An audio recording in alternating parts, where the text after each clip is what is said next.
Chris from B Automation here, and in this video you see this project here. We're going to be breaking down how you go about fault finding electrical control circuits in this system here in a real world situation with a client of ours. And just so you know, my name's Chris, been in the industry for over 20 years, focusing on smart homes, BMS and industrial controls. And now what we do is we help our clients get into the industry, progress their careers, progress their businesses. So let's get into it. Okay. So just to recap the task, what voltage do you need to verify and why? And then on the schematics, like just modify the schematics where you would in real life make that little wiring modification. Yeah. So what I'll do, mate, if I can, I'm just going to, on another screen, pull up your response. Okay. Yeah, so just because I think this will be helpful, because I think you'll learn more from us going through what you've put, cool. And then I can talk you through. So just talk me through your thinking. Okay. Thanks, Chris. So that when we're switching on the panel and that pump is not running, surely I believe because it's that relay of the motor there is now normally closed between terminals 34 and 35. I started my answer by saying I'll check for 24 volt across R16, relay 16. Right. So okay. Yeah. Okay, man. So I see what you've done. So yeah, you've like the first thing is there, number one, then two, then three. This is kind of your order in which you would do things. Yes. Okay, man. So yeah, sorry. So just talk me through stage one again. Okay, so I checked but yeah, like you said, it's you on the site. So, but what I did, I went back to the manual, and when I started reading, I checked, okay, what is the output of this controller? But yeah, no. So then I went back to, like you said, the instruction, you're on site. So I thought, okay, yeah, all right, because that's going to be normally closed when we switch it on, and that run light needs to be green. There should be 24 volts across that relay, and the light should be green. Yeah. And then I said, if it's not, and the hand on the control panel needs to be in hand mode, of course, from the safety circuit, that needs to be on hand, and of course it's on pump one, which I draw there, which was there. So because it's there and the light should be green and there should be 24 volt, it should run, because the contacts will close on the relay 19, will go from normally open to normally closed. I think that's the enable. Okay. Let's just break this down bit by bit, because I've got a simple brain. I need to go through things step by step, else I'll get overwhelmed. So this first step, let's talk through that. So have you checked? Did you say just then that you've checked the voltage here, or are you checking the voltage here? Yeah, there by the relay because it's normally closed. On terminals A2 and A1. Yeah. So you're measuring the voltage here. So yes. What that does is that's proving that the pump is running, because what that does is like that this green light here, that comes on ultimately when this is energized, when this is closed, but this only closes when the pump's actually running. Oh, okay. But like the issue we've got is the pump's not running. It's not doing nothing. Okay. Yeah. So this, like, you wouldn't see. Nothing would be there. I get your logic here. Okay. But that doesn't actually prove anything. I mean that just proves what we already know, that the pump's not running. Okay. So then, understand. Does that then? Sorry, yeah, go on, Leonard. Sorry. No, then there would be nothing engaging. The whole circuit is almost, because of that because that pump can only run if it's normally closed there on the controller board of the pump, the smart pump, because it's not coming on. There's no power. Okay. So you gotta check that there's power at the controller there by your isolator or your switch connector. Exactly, mate. That's the first thing. So that's exactly it. So what voltage do you need to verify? Okay. And why first? And you just hit the nail on the head. Needs 240. We need. That's the first thing. Before we can even get into the control, we need to just verify there's power there first. Cool. Understand. So spot on, mate. Perfect. So how I would approach this, so we've got to the panel, we've got this problem. I just want to quickly, as I mentioned, verify, is it in the panel? Is it our fault or is it something out in the field? It's their fault. Yes. It's like that old, it's not my fault, not my job kind of thing. Okay.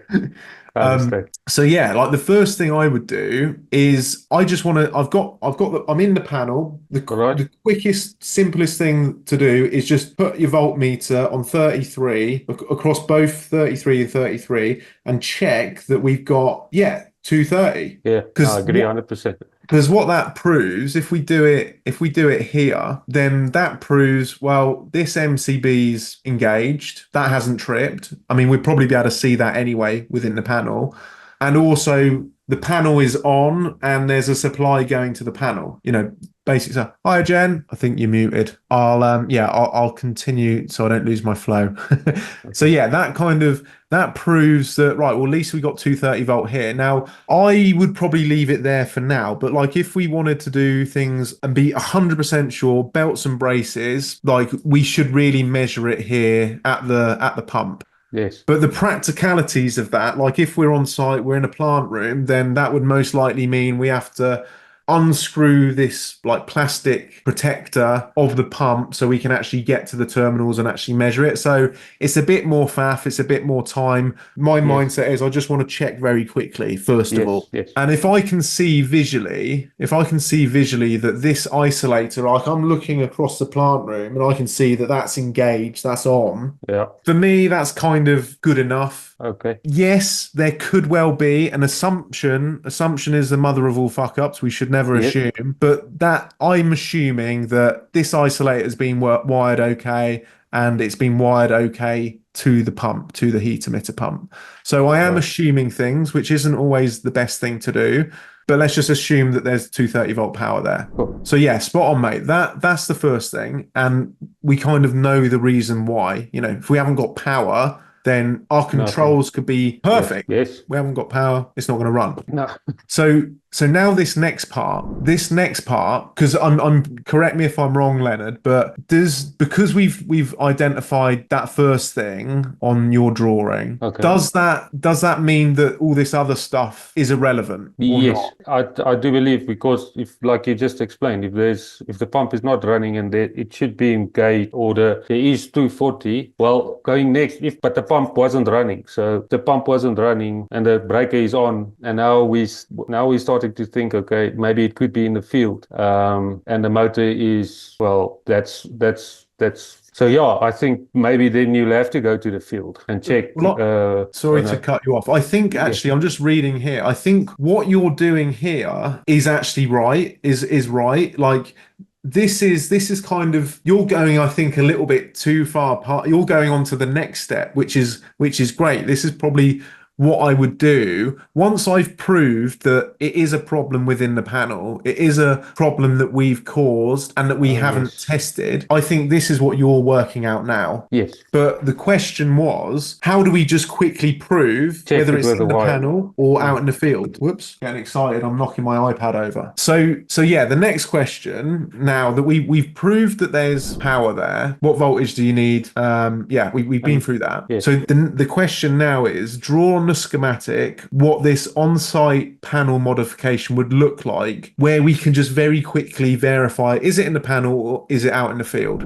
So, and we're in the panel. Let's imagine we're in the panel here, and we've just tested the voltage here on 33. That's good. We're seeing 230 volts there. Now we can just quickly do that panel mod to prove, is it up here? Is the problem up here, which we suspect, or is it out in the field? Is it the field wiring? Okay. All right. So we have to go to, switch it on to hand, or okay, so there is 230, but the panel the run light, the green light should be showing green. It should be, yeah. So we can be in hand, we can be in auto, like it doesn't matter where we are, but the pump's not running. Yes. Like we're not getting that green run light. Like we've got power there, but it's not running. Now, why is it? Is it because we've fucked something up in the control wiring in the panel, or is it that the installation team's not wired something correctly. We just want to quickly identify who's responsible for fixing this and where potentially the issue lies. Yeah, I would say because of the run light showing it's on, and we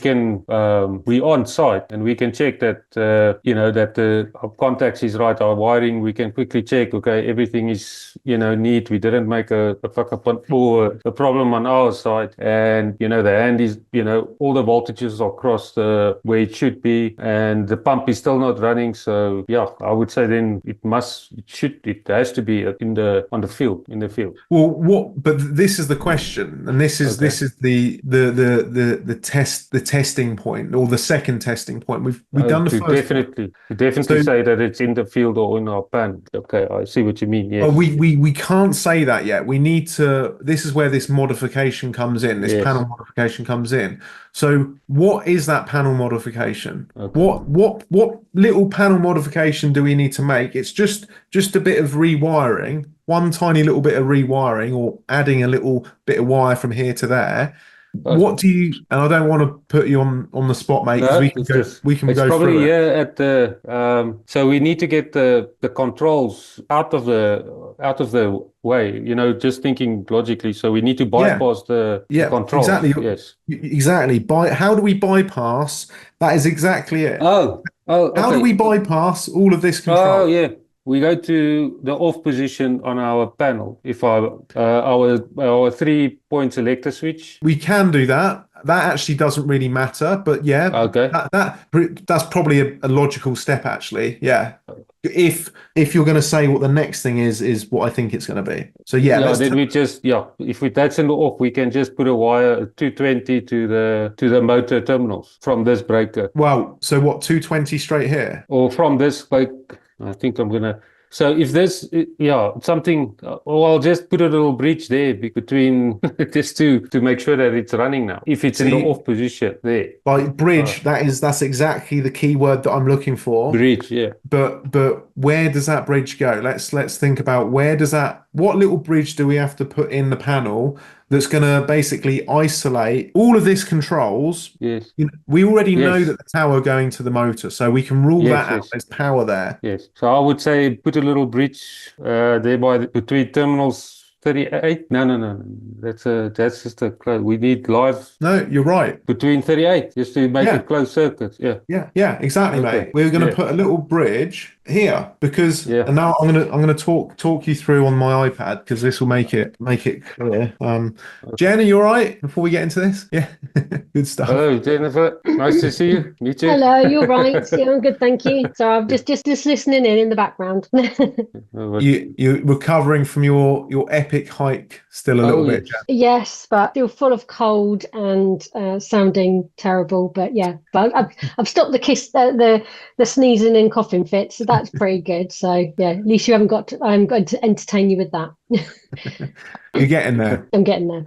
Good stuff. All right, let's jump into. That is a little bit blurry, isn't it? Okay, I think that's okay. Yeah. Right. So we've checked that there's voltage here. There's 230 volts here. That's good enough. This we can see visually when we're looking across the plant room that isolator's like that. So we can presume that that's okay. We've got 230 volts here. Let's just say that is the case. Okay. Now so that bridge that you just mentioned, let's just look at the control let's look at how this will work if we do put a bridge here. So we're just taking a bit of wire and we're doing that. Because what that's ultimately doing is that's just closing this circuit here. It's closing that R19, right? Right. And so that R19 is over here. Yes. And that because we're just working our way up so we can go through the controls here. So that R19 is energized either by this cam switch here, and I could get up some photos. I'll leave that for now. But yeah, either that cam switch on the front of the panel, you know what I'm talking about, don't you? Yes. Where it's got the pump 1 select or pump 2 select. Yes. Or the next thing that it could be is the PLC. So this goes off to the PLC, and where we're using the relay on the PLC. So we got two methods of control, PLC or the cam switch. Let's stick with the PLC. So let's say we go to page 10. All that does is I'll just draw it here. It's ultimately another contact, but this is controlled by PLC. So that goes through that contact. Actually, it goes that way if you're looking at the way the electrons go. But yeah, it completes that circuit and then brings us up to the auto switch. So that's kind of one of the ways that it travels from R19, which ultimately energizes R19. The other way is that, pump 1 select or pump 2 select. And we're obviously focusing on pump 1 here because that's what goes to R19 here. So yeah, let's say that's selected at pump 1, but then the next thing upstream is R18. 18. Yeah, which is over here. So then what determines whether that's energized? And that's if the cam switch is in hand over here. Yes. So that will make it close. Yes, that will close it up. Close that up, and then we've got that continuous. I'll just go through it again. Yeah, we've got that continuous flow. Ultimately, like this cam switch, it either goes to hand, which allows that to go down there, energize 18, which is over here. Goes from normally open to normally closed. Yes. Exactly. Which then we're only focusing on pump 1 here because it was heat emitter pump 1, wasn't it? I think. Yes. Yeah, heat emitter pump 1. So we're only worried about that. So that's selected. Because we got that selected, but it's not working. But that goes down here and then energizes R19. So that's when it's in hand. If it's in auto, it's basically the same thing. It's just going via the PLC. So we just switch it to auto, and then it goes down this way via the PLC. Let's say the PLC is on, or that relay is on, and it ultimately goes to R19 again. Yes. So both when it's in hand or it's in auto, both scenarios, it's closing R19, R19, R19. So you see how that link just cuts out all of that control. And it's just a nice, simple, like we can just nick a bit of cable from somewhere, probably got a spare bit of cable in our bag, and we don't even have to terminate it. We could just hold it there and then have a look at the pump, providing there is that 230 volts there. We can just hold it there and just see, the pump is running. Right, that tells us that there's an issue here. If it's still not running, we're looking at the pump and it's still not running. Sorry, let me recap. I've forgotten what I said. I'll take a step back. We put that bridge there. We look at the pump. It's not running. Okay, so that's then it could well be the controls here. It might also be, if we haven't done full belts and braces, we haven't actually checked that there's voltage here. So maybe before we do verify the controls, we do want to just check that there is 230 volts here, just to be 100%. Okay. Yes, there are determinations at the pump. Yeah. So that's basically it, mate. That's kind of that was the scenario, just to kind of test how you'd quickly just identify, how can we prove things in the field? Does that make sense? Cool. Yeah. Awesome. Thank God. Yes. I missed it. But I've reached. Thank you. But what I think you've put is right. But you're now you're going to the next step. So now, right, shit. Well, our controls isn't working. So now we need to start. Yeah. So we could go through that if you want. No, I'm good with the video, and I understand this. Definitely I understand this, but like you said, now you had to check that 230 because that's where you start, and that little link I never saw, working from that end. So I can chase myself around in circles if I didn't do it, because I'm not there. It's not like I'm not there, but if you're in that situation and you don't know where to start, it's like you said, you can get frustrated and anxiety and all of that stuff can make you numb or dumb. I don't know. Make you from a from a smart panel to, yeah, but yeah, it is, understand, just that little link there on closing that enable signal, getting that pump, with a 230, and then it's still not engaging. Then we have to look at the controls, and maybe we made a error there. But before going through the whole panel and, rather check that the field equipment is running by just bridging that little, that contact. And then you can go into your control panel and check where you maybe made a mistake. Of course, we all and then we approach that in a logical manner. This is the thing, man. Yes. Like from personal experience, you get on site and something's not working, and immediately, like I still to this day, I get that feeling in my midriff, like like that fear, that anxiety. It's like fuck, but like you've got to just not allow that to take over and just think, right, it's just something simple, because it usually is. It's something just stupid, like when I was wiring it, I've just accidentally wired something in the wrong terminal, and it's as simple as that. But you can just get so overwhelmed, so fearful that it's going to be something fucking massive, and how are you going to sort this fault out? And it's just happened many times to me before. So that's why it's like, right, before you allow yourself to get overwhelmed and get to this point, it's like, right, let's break it down logically. Like, this is going to be something stupid, something simple. It always is. It always is. Or it might be a faulty part out in the field, or it might be, other people who have been involved have not done a good enough job. It's usually these things. So it's just like, right, it's going to be something like that. This is actually very easy to identify and find, but it's not when we get emotional and we get anxious and we get fearful. So it's like, right, let's just break it down. Always prove that power is there first, because that's a nice easy one that we can just, well, if we haven't got, we be assured that it's not a problem there. Maybe it is a problem there, and then it's like, well, the MCB's tripped, I just just put the MCB back on, and now the pump's working. Oh, that was fucking easy. You just work backwards in a logical fashion, going through the relays, because that would be the next thing. Like, why? Like, if R19 isn't energizing, well, what's stopping R19 from energizing? I won't go through all of this. No, yes, but R19 I think is on the selector, or it's a R19. Yeah, it's on the selectors. No, it's coming from the. No, that's our enable signal from the motor controller, or from the smart pump. This is the enable for that smart pump. So like, if we know that the pump is running after putting that bridge in there, like all the field equipment is okay, all the field wiring is okay, but it's not working when we have the cam switches, in hand or in auto, and we got this over here. So it's like, well, why not? Why is that not working? So then it's like, okay, well, is this contact even closing? Most likely no. What's controlling that contact? Well, that's R90, the coil. So then we're like, okay, well, is there voltage here and here, like you drew on your, so is there 24 volts here?